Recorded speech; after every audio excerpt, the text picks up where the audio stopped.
வியாசர்பாடியின் மையத்தில் இருக்கும் சாஸ்திரி நகர், PV நகர், இந்திரா காந்தி நகர் பகுதிகளில் நுழைந்தால் பர்மாவுக்குள் நுழைந்த உணர்வு வருகிறது. லுங்கியை சட்டைக்கு மேலே முடிச்சிட்டுக் கொண்டு வியாபாரம் செய்யும் ஆண்கள், பர்மாவின் பாரம்பரிய உடையான கம்மே எங்கியை உடுத்திய பெண்கள், 2 கடைகளுக்கு ஒரு அத்தோ கடை, தெருவிற்கு 4 பர்மாவின் பாரம்பரிய பானமான மோலசம் எனும் ஜூஸ் கடை, அப்பே அம்மே அட்டோ மம்மா அக்கோ என மொழியிலும் பர்மிய வாசனை. வியாசர்பாடியின் இயல்போடு ஒட்டாமல் தனித்து வாழும் இந்த மக்கள் 1750களில் பிழைப்புக்காக பர்மா சென்று அங்கே வேரூன்றி வாழ்ந்த தமிழர்களின் சந்ததிகள்.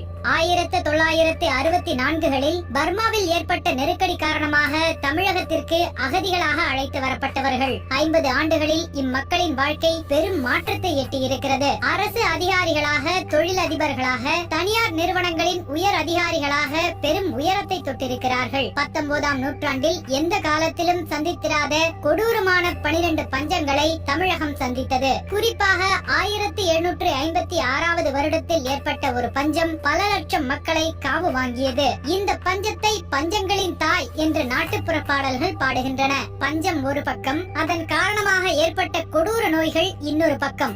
மக்கள் பரிதவித்து போனார்கள். சிலர் இந்த கொடூரத்தை தாக்குப்பிடிக்க முடியாமல் மொரீசியஸ், இலங்கை, மலேசியா, சிங்கப்பூர், மேற்கிந்திய தீவுகள் என பல நாடுகளுக்கு பிழைப்பு தேடி இடம்பெயர்ந்தார்கள். தஞ்சாவூர், ராமநாதபுரம், சேலம், வட ஆற்காடு, தென்னார்காடு, மதுரை, திருநெல்வேலி பகுதிகளை சேர்ந்த ஏராளமானோர் பர்மாவுக்கு பயணமானார்கள். கூலி தமிழர் என்ற பதிவோடு பாய்மர கப்பல்களில் அங்கு அழைத்துச் செல்லப்பட்ட தமிழர்கள் ஒரு கட்டத்தில் பர்மாவின் பொருளாதாரத்தையே தீர்மானிக்கும் சக்திகளாக மாறியது வரலாறு. 1935 வரைக்கும் பர்மா பிரிட்டிஷ் இந்தியாவோட ஒரு அங்கமா தான் இருந்துச்சு. அதுக்கு பிறகு நிர்வாக வசதிக்காக வெள்ளக்காரங்க அத தனி நாடா பிரிச்சாங்க. அப்போ பர்மாவில நெல் விவசாயம் பெருசா இல்ல. தங்கம், வைரம், கோமேதகம்னு நிறைய இயற்கை வளங்கள் இருக்கும். கடல் தொழில் நடக்கும். இங்கிருந்து போன நம் மக்கள் வனப்பகுதிகள்ல தங்கி காடுகளை அழிச்சு நிலத்தை சமன்படுத்தி விவசாயம் செய்ய ஆரம்பிச்சாங்க. பர்மாவில அற்புதமான தட்பவெட்ப சூழலும் உண்டு. சித்திரை 15ல மழை ஆரம்பிச்சதுன்னா ஐப்பசி வரைக்கும் சீரா பெய்யும். ஆடி, ஆவணி, புரட்டாசியில கடுமையான மழை இருக்கும். நம்ம பிரம்மபுத்திராவில இருந்து பிரிஞ்சு பர்மாவுக்குள்ள ஓடுற ஐராவதி நதி, சால்வின் நதி, சிண்டுவின் நதின்னு 3 வற்றாத நதிகளும் உண்டு. அதனால விவசாயம் ரொம்ப செழிப்பா நடந்துச்சு. சவனேன்னு ஒரு அரிசி நம்ம பாசுமதி அரிசி மாதிரி அவ்வளவு ருசியா இருக்கும். பர்மா மக்கள் நம்ம ஆட்கள்கிட்ட வேலை செய்வாங்க. அவ்வளவு மரியாதை கொடுப்பாங்க. யாராவது பெரிய மனுஷங்களை பார்த்தா தூரத்திலேயே செருப்பை கட்டி போட்டுட்டு ஐயாஜி அப்படின்னு சொல்லி வணக்கமும் வைப்பாங்க. நம்ம மக்கள் 10 ஏக்கர் 20 ஏக்கர்னு நிலங்களை உருவாக்கிக்கிட்டு செழிப்பா வாழ்ந்தாங்க. படிப்படியா தமிழகத்தில் இருந்த சொந்தக்காரங்களையும் அழைச்சுக்கிட்டாங்க. ஆனா அதெல்லாம் ஒரு கட்டத்துல முடிவுக்கு வந்துருச்சு. யுத்தம், துவேஷம்னு தமிழர்களை கண்டாலே அடிச்சு விரட்டுற நிலை வந்துருச்சு. ஒரு கட்டத்துல எப்படி போனாங்களோ அப்படியே திரும்பி வர வேண்டியதாயிடுச்சு என்று ஆழ்ந்து யோசித்து யோசித்து பேசுகிறார் சாஸ்திரி நகரை சேர்ந்த லூர்துசாமி. லூர்துசாமியின் வேர் பரவி கிடப்பது ராமநாதபுரத்தில். தாத்தா காலத்தில் பர்மாவுக்கு போன குடும்பம் லூர்துவின் 18 வயதில் போன வழியிலேயே திரும்பி இருக்கிறது. ஆனாலும் பர்மாவோடு கொண்டான் கொடுத்தான் தொடர்பு இன்னும் இருக்கிறது. பர்மாவில் இருந்துதான் மகனுக்கு பெண் எடுத்திருக்கிறார். பர்மா தமிழ்நாட்டுக்கு நேர்கிழக்காக 1000 கடல் மைல் தொலைவில் இருக்கும் நாடு. இப்போது மியான்மர், மியான்மா என்றெல்லாம் அழைக்கப்படுகிறது. பிரிட்டிஷாரும் ஜப்பானியர்களும் போட்டி போட்டுக்கொண்டு இந்த நாட்டை துவம்சம் செய்தார்கள். பிரிட்டிஷ்காரர்களிடமிருந்து தங்களை மீட்கும் மீட்பர்களாக ஜப்பானை நம்பினார்கள் பர்மிய சுதந்திர போராளிகள். பர்மாவுக்குள் நுழைந்த ஜப்பானிய ராணுவம் பிரிட்டிஷ் ராணுவ முகாம்களை அழிக்கிறோம் என்ற பெயரில் பர்மாவை அங்குலம் அங்குலமாக அழித்தது. இதில் மாண்டு போனவர்களில் பெரும்பாலானோர் பர்மாவை மீட்டுருவாக்கம் செய்ய உழைத்து கலைத்த தமிழர்கள். ஜப்பான்காரங்களுக்கும் பிரிட்டிஷ்காரங்களுக்கும் நடுவுல பர்மா மாட்டிச்சு. 1941-42ல பிரச்சனை உச்சமாயிடுச்சு. பர்மா மக்கள் மட்டும் இல்லாம பிழைக்கு போன மக்களும் பெரிய இன்னலுக்கு ஆளானாங்க. குறிப்பா ஜப்பான்காரங்க ரொம்பவே கொடுமைப்படுத்தினாங்க. சரியா வணக்கம் சொல்லலனா கூட அடிப்பாங்க. எப்போ யார் தலையில குண்டு விழுமோன்னு ஒரே பயமா கிடந்துச்சு. இன்னொரு பக்கம் பர்மிய இளைஞர்கள் நம்ம ஆட்களை குறி வச்சு பிரச்சனை பண்ண தொடங்கிட்டாங்க. வர்த்தகம், விவசாயம்னு தமிழர்கள் செழிப்பா வாழ்ந்தது உள்ளூர் இளைஞர்கள் கண்ண உறுத்திடுச்சு. பயங்கர ஆயுதங்களோட ஊருக்குள்ள புகுந்து மக்களை தாக்கி கிடைச்சதையெல்லாம் பறிக்க தொடங்கிட்டாங்க.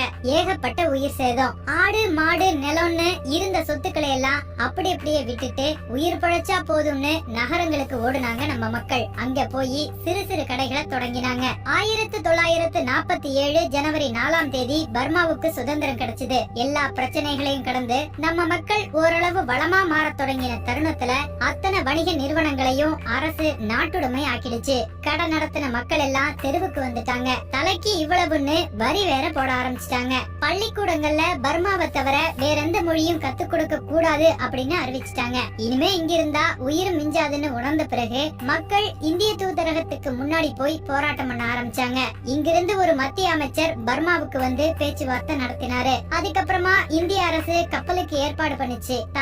தலைமுறையா உழைச்சு சேர்த்த அத்தனை உடைமைகளையும் விட்டுட்டு உயிரை மட்டும் எடுத்துக்கிட்டு திரும்பி வந்துட்டோம் என்கிறார் பர்மா தமிழர் முன்னேற்ற சங்கத்தின் தலைவர் வி.கே. செல்வம். வி.கே. செல்வத்துக்கு ராமநாதபுரம் தான் பூர்வீகம். தாத்தா காலத்துல பர்மாவுக்கு போன குடும்பம். பர்மாவை தலைமையிடமா கொண்டு செயல்பட்ட நேதாஜியின் இந்திய தேசிய ராணுவத்தில் இளைஞர்கள் பிரிவான பாலசேனாவில் இருந்தவர். சுதந்திரத்துக்கு பிறகு பர்மிய ராணுவத்திலும் டிரைவராக வேலை செய்தார். எல்லா மட்டத்திலும் ஊடுருவி தகித்த பர்மியர் இந்தியர் பாகுபாட்டை தாக்கு பிடிக்க முடியவில்லை. இருந்த வீடு, நடத்திய கடை என எல்லாவற்றையும் விட்டுவிட்டு குடும்பத்தோடு தாயகம் திரும்பிவிட்டார். 2 சவரன் தங்கம், 15 ரூபாய் பணம், இது மட்டும் தான் கொண்டு வர முடியும். மக்கள் வேண்டி கேட்டுக் கொண்டதற்கு இணங்க தாலியை மட்டும் பர்மிய அரசு கணக்கில் எடுத்துக் கொள்ளவில்லை. ஒரு கப்பலில் 1500 பேர் பயணித்தார்கள். ரங்கூனிலிருந்து சென்னைக்கு தொடர்ச்சியாக 3 அகதி கப்பல்கள் இயக்கப்பட்டன. அவ்வளவு சுலபமா மக்கள் அகதி கப்பல்ல ஏற முடியல.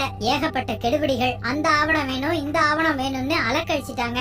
5 நாள் பயணம் பண்ணி சென்னையில வந்து இறங்கணும். இங்கே பக்தவச்சலம் முதல் மந்திரியா இருந்தாரு. எல்லாத்தையும் விட்டுட்டு வர்றோமே, எப்படி பிழைக்க போறோம்னு ஒரு பக்கம் பயமும் இருந்துச்சு. மக்கள் வர வர பல நகரங்களுக்கு முகாம்கள் போட்டு அனுப்பி வச்சாங்க.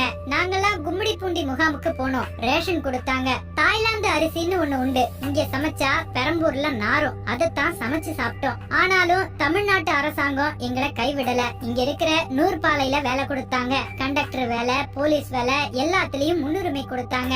வாழ்க்கை மேல நம்பிக்கை இழந்து துவண்டு கிடந்த மக்களுக்கு அதுக்கப்புறம் தான் நம்பிக்கை வந்துச்சு என்கிறார் லூர்து சாமி. தமிழகத்துக்கு வந்து இங்க வாழ்வாதாரம் கிடைக்காம செத்தாலும் பர்மாவில் சாவும் என்ற எண்ணத்தில் பர்மாவுக்கு பயணப்பட்டவர்களும் உண்டு. மலைகளையும் விளிம்புகளையும் நடந்தே கடந்து மணிப்பூர் எல்லை வரை சென்று பர்மாவுக்குள் நுழைய முடியாமல் வனத்துக்குள்ளேயே தங்கிவிட்டார்கள் பலர். அப்படி தங்கியவர்களின் சந்ததிகள் தமிழ் அடையாளங்களோடு இன்னும் அங்கு வசித்து வருகிறார்கள். ஆனாலும் அவர்கள் பூர்வீக தொடர்பை விடவில்லை. வியாசர்பாடி பர்மா மக்கள் மத்தியில் பெண் கொடுத்தும் எடுத்தும் உறவு வளர்க்கிறார்கள். பி.வி. காலனி, சாஸ்திரி நகரெல்லாம் அந்த காலத்தில் ஏரிகள். பெரம்பூர் நூற்பாலையில் வேலை செய்த பர்மா தமிழர்கள் சங்கம் அமைத்து இந்த குடியிருப்பை உருவாக்கி கொண்டார்கள். இன்று பழைய அடையாளங்கள் ஏதும் இல்லை. பெரு நகராக வளர்ந்திருக்கிறது. ஆனால் எல்லாவற்றிலும் பர்மா கலப்பு. ஏரியாவில மட்டும் இல்ல, எங்க வாழ்க்கையிலயும் சரிபாதிக்கு பர்மா தான் இருக்கு. பெரும்பாலான குடும்பங்கள்ல பர்மிய மொழியில தான் பேசிக்கிறாங்க. பர்மாவுல பெரும்பாலும் எல்லோருக்கும் மனத்தடை இல்லாம ஒத்துமையா இருப்போம். பிழைப்புக்காக போன இடத்துல ஒருத்தருக்கு ஒருத்தர் ஒத்தாசை பண்ணிக்கிறது வழக்கம் தானே. இங்கேயும் அது தொடருது. அந்த ஒற்றுமை தான் இன்னைக்கு வரைக்கும் எங்களுக்கு பாதுகாப்பா இருக்கு. பர்மாவுல பெரும்பாலும் கூட்டு குடும்பம் தான். தாத்தா பாட்டியில ஆரம்பிச்சு மகள் மருமகள் வரைக்கும் ஒரே குடும்பமா இருப்பாங்க. 50 வருஷங்கள் கழிச்சு இன்னைக்கு நாங்க அந்த மரபை விடவே இல்ல. எந்த வீட்டுக்குள்ள நுழைஞ்சாலும் வீடு நிறைய மனுஷங்க இருப்பாங்க.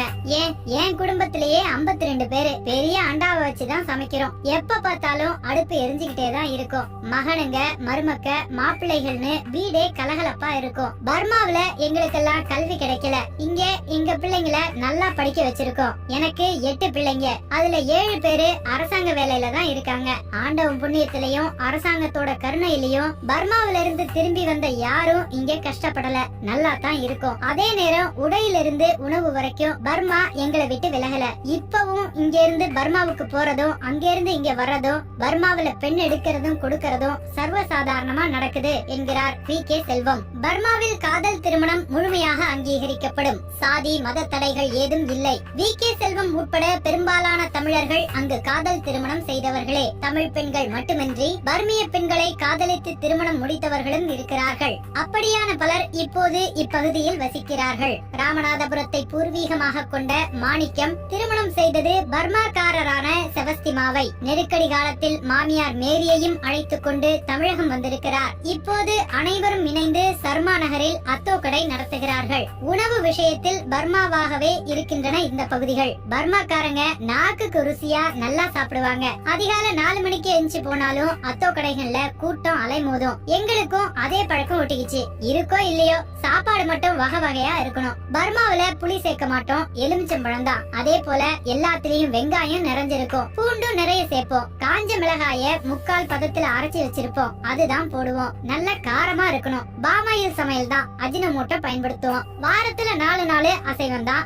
உள்ளா மீனை சுட்டு சதையை மட்டும் எடுத்து வெங்காயம் பூண்டு மிளகாத்தூள் போட்டு பிசைஞ்சு சாப்பிடுவோம். சாம்பாருக்கு ரொம்ப பொருத்தமா இருக்குங்க. அதே போல ஷாதேஞ்சோன்னு ஒரு உணவு இருக்கு, எங்க மச்சானுக்கு ரொம்ப பிடிக்கும். வாரத்துல 2 நாள் அதே தான் செய்வேன். இறால்ல சேமியா சேர்த்து செய்யறது நல்ல மசாலா மணத்தோட இருக்கும். வீட்டுக்கு திடீர்னு விருந்தாளிகள் வந்துட்டா சத்தாப்பியோ அத்தோன்னு ஒரு சைட் டிஷ் செய்வோம். நாட்டுக்கோழியை வேக வச்சு மிக்ஸில அரைச்சிட்டு வெங்காயம் பூண்டு கொத்தமல்லி கொஞ்சம் அஜினமோட்டோவை சேர்த்து பிசைஞ்சிடுவோம். அதுதான் சத்தாப்பியோ அத்தோ. சம்பல் பர்மாவுல ரொம்ப பிரபலமான சைட் டிஷ். நம்ம ஊறுகாய் மாதிரி எல்லா வீடுகள்லயும் செஞ்சு வச்சிருப்பாங்க. சாஸ்திரி நகர்ல பல வீடுகள்ல இத செஞ்சு விக்கிறாங்க.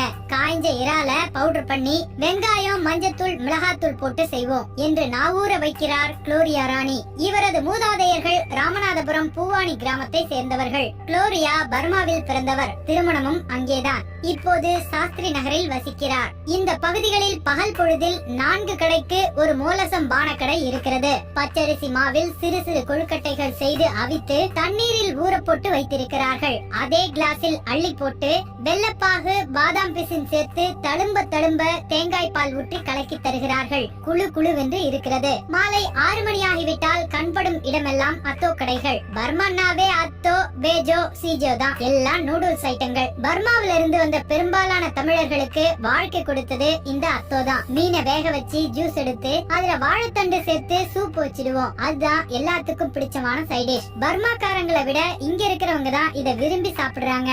சுரக்கா சூப்பு, இறால் வடை, கடலைகளை சேர்த்து செய்யற லப்பே இதெல்லாம் இங்க கிடைக்கும் என்கிறார் மேரி. இவர் வியாசர்பாடி சர்மா நகரில் பர்மா ரெஸ்டாரண்டை நடத்துகிறார். எல்லா தொழில்களிலும் இருக்கிறார்கள் பர்மா தமிழர்கள். இவர்கள் மட்டுமே நடத்தும் காய்கறி மீன் மார்க்கெட் ஒன்றும் இருக்கிறது. அகதிகள் என்ற பெயரில் பர்மாவிலிருந்து இவர்களை அழைத்து வந்தாலும் தகுந்த வாய்ப்புகளை உருவாக்கி தந்திருக்கின்றன அரசுகள். அதை தக்கவாறு பயன்படுத்திக் கொண்டு தங்கள் வாழ்க்கையை உயர்த்தி கொண்டிருக்கிறார்கள். எந்த பர்மா துரத்தி அடித்ததோ சர்வதேச காரணமாக அதே பர்மாவுக்கு விருந்தினர்களாக இப்போது சென்று வந்து கொண்டிருக்கிறார்கள்.